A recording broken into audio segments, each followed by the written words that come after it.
जय श्री कृष्ण, राधे कृष्ण। ओम नमो भगवते वासुदेव। भगवान ने सांख्य सिद्धांत बताने के लिए जो उपक्रम दिया है, उसमें कर्मों के होने में 5 हेतु बताने का क्या आशय है, इसका वर्णन आगे के श्लोक में करते हैं। जितने भी कर्म होते हैं वे सब अधिष्ठान, कर्ता, करण, चेष्टा और देव, इन 5 हेतुओं से ही होते हैं, अपने स्वरूप से नहीं। परंतु ऐसा होने पर भी जो पुरुष अपने स्वरूप को कर्ता मान लेता है, उसकी बुद्धि शुद्ध नहीं है, अर्थात उसने विवेक विचार को महत्व नहीं दिया। जड़ और चेतन का, प्रकृति और पुरुष का जो वास्तविक विवेक है, अलगाव है, उसकी तरफ उसने ध्यान नहीं दिया। इसलिए उसकी बुद्धि में दोष आ गया। उस दोष के कारण वह अपने को कर्ता मान लेता है। यहाँ आए ध्रुवती पदों का समान अर्थ देखते हुए भी इनमें थोड़ा फर्क है। अकृत बुद्धितात और ध्रुवती पदों का समान अर्थ देखते हुए भी इनमें थोड़ा फर्क है। अकृत बुद्धितात पद हेतु के रूप में आया है और ध्रुवती पद कर्ता के विशेषण के रूप में आया है, अर्थात कर्ता के ध्रुवती होने में अकृत बुद्धि ही हेतु है। तात्पर्य है कि बुद्धि को शुद्ध न करने से, अर्थात बुद्धि में विवेक जागृत न करने से ही वह दुर्मति है। अगर वह विवेक को जागृत करता तो वह दुर्मति नहीं रहता। केवल शुद्ध आत्मा कुछ नहीं करता, परंतु तदात्म्य के कारण वे नहीं करता हूं ऐसा बोध नहीं होता। बोध न होने में अकृत बुद्धि ही कारण है, अर्थात जिसने बुद्धि को शुद्ध नहीं किया है वह दुर्मति ही अपने को कर्ता मान लेता है, जबकि शुद्ध आत्मा में कर्तव्य नहीं है। केवलम पद कर्मयोग और सांख्य योग दोनों में ही आया है। प्रकृति और पुरुष के विवेक को लेकर कर्मयोग और सांख्य योग चलते। कर्मयोग में सब क्रियाएं शरीर, मन, बुद्धि और इंद्रियों के द्वारा ही होती हैं, पर उनके साथ संबंध नहीं जुड़ता, अर्थात उनमें ममता नहीं होती। ममता न होने से शरीर, मन आदि की संसार के साथ जो एकता है, वह एकता अनुभव में आ जाती है।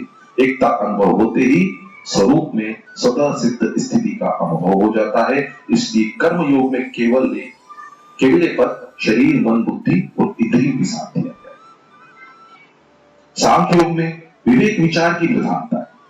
जितने भी कर्म होते हैं वे सब 5 हेतुओं से ही होते हैं, अपने स्वरूप से नहीं। परंतु अहंकार से मोहित अंतकरण वाला अपने को कर्ता मान लेता है। विवेक से मोह मिट जाता है।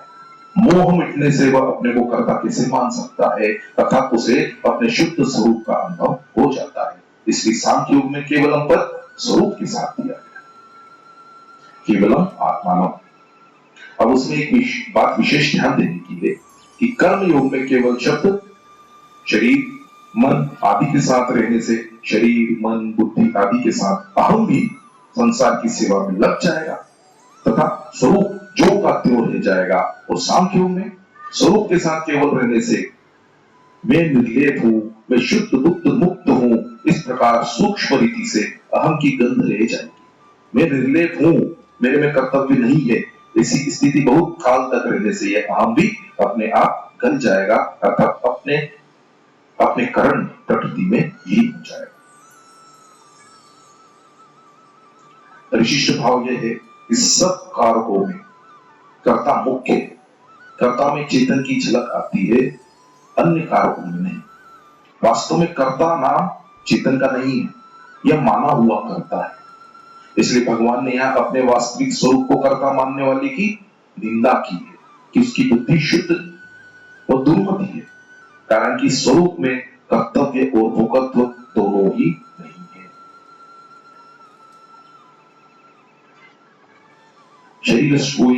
शरीरोस्थोपी कोंते न करोति न लिप्ते, मूल में यह नहीं है, तभी इनका त्याग होता है। ये कर्तव्य भोगत्व न भगवान के बनाए हुए हैं, न प्रकृति के प्रत्युत जीव के बनाए हुए।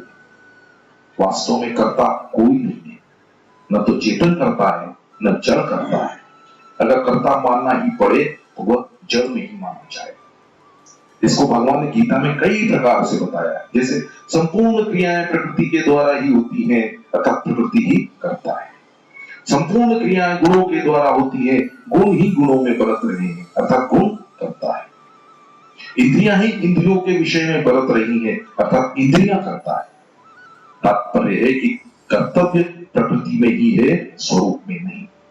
इसलिए अपने चेतन स्वरूप में स्थित तत्व महापुरुष मैं कुछ भी नहीं करता हूं ऐसा अनुभव करता है। भगवान भी कहते हैं कि जब मनुष्य गुणों के सिवाय अन्य किसी को करता नहीं देखता, अर्थात वो क्रिया मात्र में ऐसा अनुभव करता है कि गुणों के सिवाय दूसरा कोई करता नहीं है, और अपने को गुणों से बिल्कुल असंबद्ध अनुभव करता है, जो वास्तव में है, तब वह मेरे स्वरूप को प्राप्त हो जाता है। स्वरूप मतलब आत्मा गुणों से सर्वथा रहित है। गुण प्रकाश्य है, स्वरूप प्रकाशक है। गुण परिवर्तनशील है, स्वरूप अपरिवर्तनशील है। गुण अनित्य है, स्वरूप नित्य है। स्वरूप निर्गुण होते हुए भी जब यह गुणों का संग कर लेता है, जब वह जन्म मरण में पड़ जाता है। साधक खाने पीने सोने जागने आदि लौकिक क्रियाओं को तो विचार द्वारा प्रकृति में होने वाली सुगमता से मान सकता है, पर वह जब ध्यान समाधि आदि पारमार्थिक क्रियाओं को अपने द्वारा होने वाली तथा अपने लिए मानता है, तो यह वास्तव में साधक के लिए बाधक है। कारण कि ज्ञान योग की दृष्टि से क्रिया चाहे ऊंची से ऊंची हो अथवा नीची से नीची, वो एक जाति की प्रकृति की ही है। लाठी घुमाना और माला फेरना दोनों क्रियाएं अलग अलग होने पर भी प्रकृति में ही है।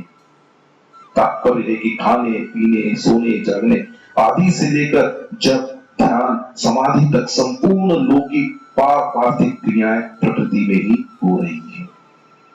प्रकृति का संबंध किए बिना क्रिया संभव ही नहीं। अतः साधक को चाहिए कि वो पारमार्थिक क्रियाओं का त्याग तो न करे, पर उनमें अपना कर्तव्य न माने तथा उनको अपने द्वारा होने वाली तथा अपने लिए न माने। क्रिया चाहे लौकिक हो चाहे पारमार्थिक हो, तो उसका महत्व वास्तव में जड़ता का ही महत्व है। शास्त्र विहित होने के कारण पारमार्थिक क्रियाओं का अंतकरण में जो विशेष महत्व रहता है, वह भी जड़ता का ही महत्व होने से साधक के लिए बाधक है। भगवान के लिए की गई उपासना में भगवान की कृपा प्रधान होती है, अतः इसमें साधक का कर्तव्य नहीं है। क्रिया कर्म उपासना और विवेक चारों अलग अलग हैं। क्रिया किसी के भी साथ संबंध नहीं जोड़ती। कर्म अनुकूल प्रतिकूल परिस्थिति फल के साथ संबंध जोड़ता है। उपासना भगवान के साथ संबंध जोड़ती है। विवेक जड़ चेतन का संबंध विच्छेद करता है। पारमार्थिक क्रियाओं का उपदेश परमात्मा रहने से वे कल्याणकारक हो जाती है। ज्यों-ज्यों क्रिया की गुणवत्ता और भगवत संबंध की मुख्यता होती है, त्यों ही त्यों अधिक लाभ होता है। क्रिया की मुख्यता होने पर वर्षों तक साधन करने पर भी लाभ नहीं होता। अतः क्रिया का महत्व न होकर भगवान में प्रियता होनी चाहिए। प्रियता ही भजन है, क्रिया नहीं। जिसकी बुद्धि विवेक रहित है, अर्थात जिसने विवेक को महत्व नहीं दिया, वो दुर्मति है। बोध में विवेक कारण है, बुद्धि नहीं। बुद्धि विवेक से शुद्ध होती है। बुद्धि की शुद्धि में शुभ कर्म भी कुछ सहायक होते हैं, पर विवेक विचार से बुद्धि की जैसी शुद्धि होती है, वैसी शुभ कर्मों से नहीं होती। विवेक को महत्व न देना जितना दोषी है, उतने मल विक्षेप आवरण दोषी नहीं है। विवेक अनादि और नित्य है, इसलिए मल विक्षेप आवरण के रहते हुए भी विवेक जागृत हो सकता है। पाप से विवेक नष्ट नहीं होता, प्रत्युत विवेक जागृत नहीं होता। विवेक को महत्व न देने के कारण है क्रिया और पदार्थ का महत्व। क्रिया और पदार्थ को महत्व देने वाला ही दुर्मति है। पूर्व श्लोक में बताया कि शुद्ध स्वरूप को कर्ता देखने वाला दुर्मति ठीक नहीं देखता, तो ठीक देखने वाला कौन है, इसका वर्णन आगे के श्लोक में कहते हैं। जिसमें मैं करता हूं ऐसा अहंकृत भाव नहीं रहता है, और जिसकी बुद्धि में मेरे को फल मिलेगा इसे स्वार्थ भाव का भी लेप नहीं है। इसको इसे समझना चाहिए जिसे शास्त्र विहित और शास्त्र निषिद्ध ये सभी क्रियाएं एक प्रकाश में होती और प्रकाश से ही आचरित होती, परंतु प्रकाश किसी भी क्रिया का कर्ता नहीं बनता, अतः प्रकाश उन क्रियाओं को न करने वाला है न कराने वाला है। ऐसे ही स्वरूप की सत्ता के बिना विहित और निषिद्ध कोई भी क्रिया नहीं होती, परंतु वह सत्ता उन क्रियाओं को न करने वाली है और न कराने वाली। ऐसा जिसको साक्षात अनुभव हो जाता है उसमें मैं क्रियाओं को करने वाला हूं ऐसा अहंकृत भाव नहीं रहता। और अमुक चीज करनी चाहिए, अमुक चीज नहीं करनी चाहिए, अमुक घटना होनी चाहिए, अमुक घटना नहीं होनी चाहिए, ऐसा बुद्धि में ले द्वंद्व मोह नहीं रहता। अहंकृत भाव और बुद्धि में लेप न रहने से उसके कर्तव्य और भोगत्व दोनों नष्ट हो जाते हैं, अर्थात अपने में कर्तव्य भोगत्व ये दोनों ही नहीं है, इसका वास्तविक अनुभव हो जाता है। प्रकृति का कार्य सुपर स्वाभाविक ही चल रहा है, परिवर्तित हो रहा है और अपना स्वरूप केवल उसका प्रकाशक है। ऐसा समझकर जो अपने स्वरूप में स्थित रहता है उसमें मैं करता हूं ऐसा अहंकृत भाव नहीं होता, क्योंकि अहंकृत भाव प्रकृति के कार्य शरीर को स्वीकार करने से ही होता है।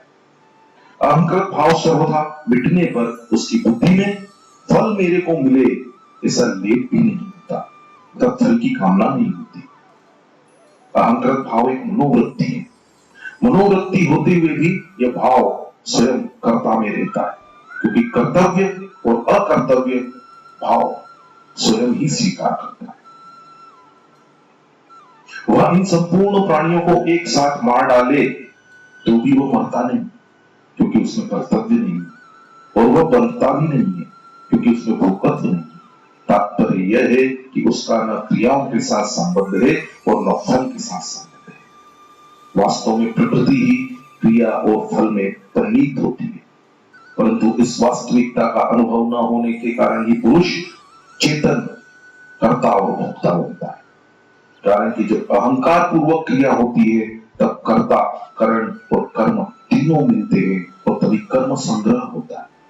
परंतु जिसमें अहंकृत भाव नहीं रहा, केवल सबका प्रकाशक, आश्रय, सामान्य चेतन ही रहा, फिर वह कैसे किसको मारे, वो कैसे किसको बंधे, कैसे किससे बंधे?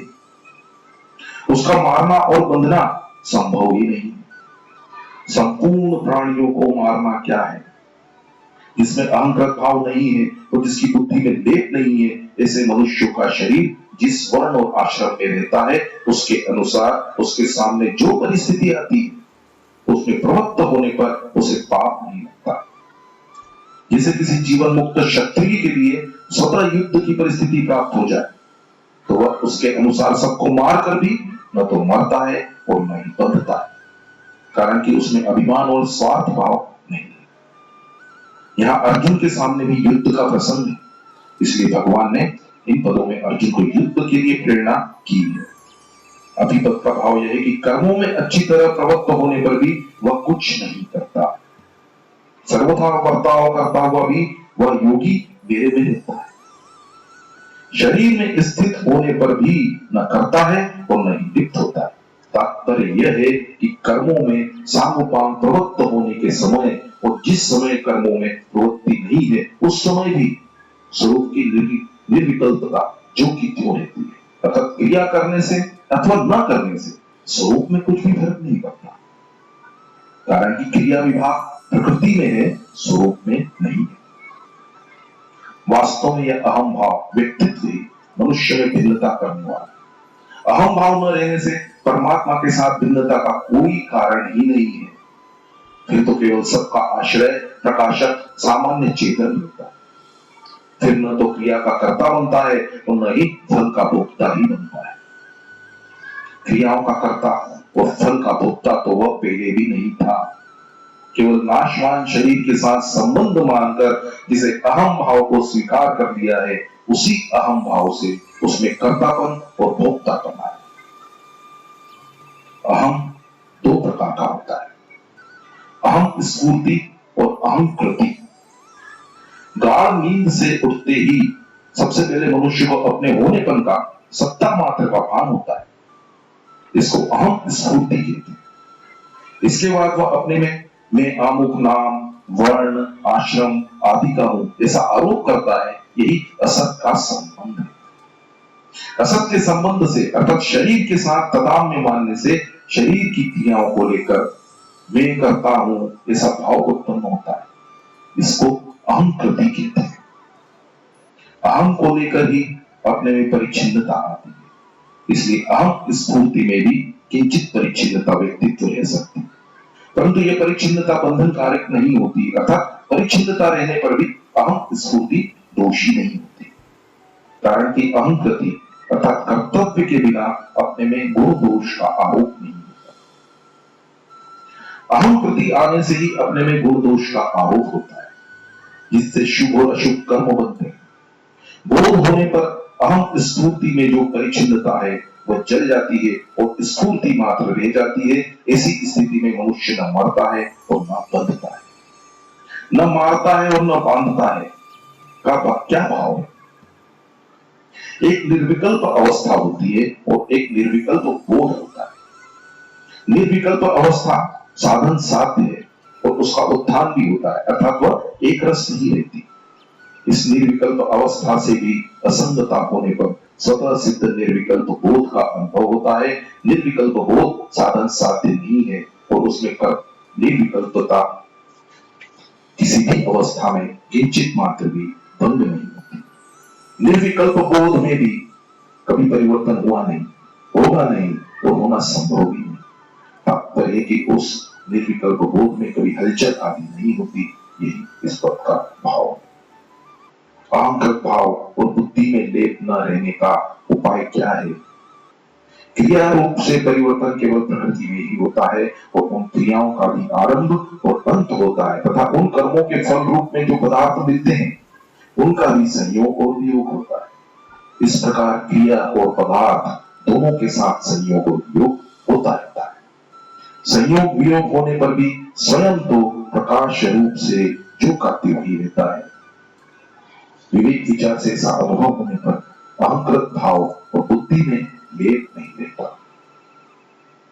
विशिष्ट भाव यह है कि अहंकृत भाव नहीं होने का तात्पर्य है अहंता रहित होना और बुद्धि लिप्त नहीं होने का तात्पर्य है कामना, ममता और स्वार्थ भाव से रहित होना।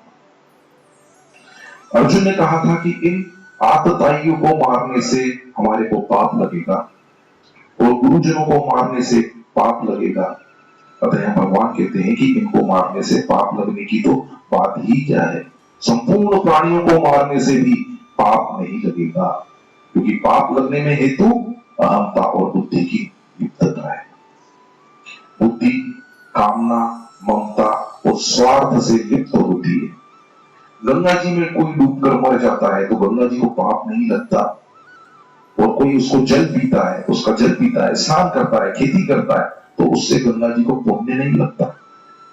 वर्षा से कई जीव मर जाते हैं और कईयों को जीवन मिल जाता है और वर्षा को पाप और पुण्य नहीं लगते, कारण कि गंगा जी में और वर्षा में अहंकृत भाव और बुद्धि का लेप नहीं।